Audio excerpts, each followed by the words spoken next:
Good morning and welcome back to day 210 of our 365 days of Bible study. Today we are continuing our look at the prophets Isaiah and Jeremiah, and we're looking at the later Isaiah's vision for the nation of Israel, or the nation of the Jews that came back from the Babylon exile. I'm looking today at Isaiah chapter 42 verses 1 to 9. Yahweh says, I present my servant to you. I am making him strong. I have chosen him, and I am very happy with him. I have filled him with my spirit in order to bring justice to every nation. You will not hear him shouting. He will not raise his voice or make loud proclamations in the streets. You won't see him breaking off bent reeds or putting flickering lamps out. He will bring enduring justice to everyone. He will maintain his hope and courage. He will establish justice on the earth. Lands far away are waiting eagerly to be taught by him. God created the sky and stretched it out. God molded the earth and everything that lives on it. God gave life and breath to all its people. And this is what Yahweh God says to you, his servant. I am Yahweh. I have called you. I have given you the strength to see that justice is done on earth. Through you, I will make a contract with all nations. Through you, I will bring light to the peoples. You will open blind eyes and liberate people in dark prisons. I alone am Yahweh your God, and none other can share my glory. Idols are not allowed to share my praise.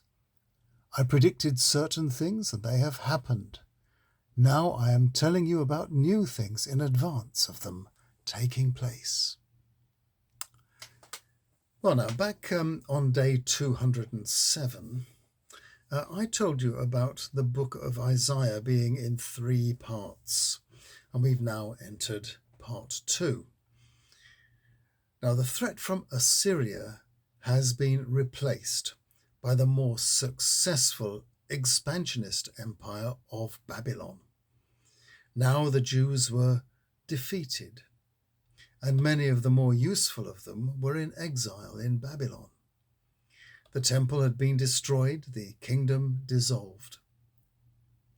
Isaiah's job was now to relieve the hopeless exiles of their despair and to give them some future hope of freedom and a new life. God begins to emerge, not as a disciplinarian, but as something new, the God of history. The Jewish people's faith was now a gift to be shared with all the nations. Here in today's reading, the Jews are described for the first time as Yahweh's servant, a gift to the world. This is what Yahweh God says to you, his servant. I am Yahweh. I have called you. I have given you the strength to see that justice is done on earth. Through you I will make a contract with all nations. Through you I will bring light to the peoples. You will open blind eyes and liberate people held in dark prisons. I alone am Yahweh your God, and none other can share my glory. When the final temple was being built in New Testament times, it included an outer court dedicated to Gentiles who wished to worship God. By the time of Jesus, as we know, it had become a cattle market for sacrificial animals and a bureau de change for kosher money. It really took a long time for Isaiah's vision of his faith becoming a world religion to come anywhere near true. But when the early Christians, under the spur of events, started to take the faith outside of Israel, they came back to these servant songs and assumed immediately that Isaiah had seen in advance the coming Christ, the fulfillment of Isaiah's hopes. He longed for a future without fear And we shall see tomorrow a beautiful piece of writing, reaching out to a God not of fear, but of love. I'll see you tomorrow.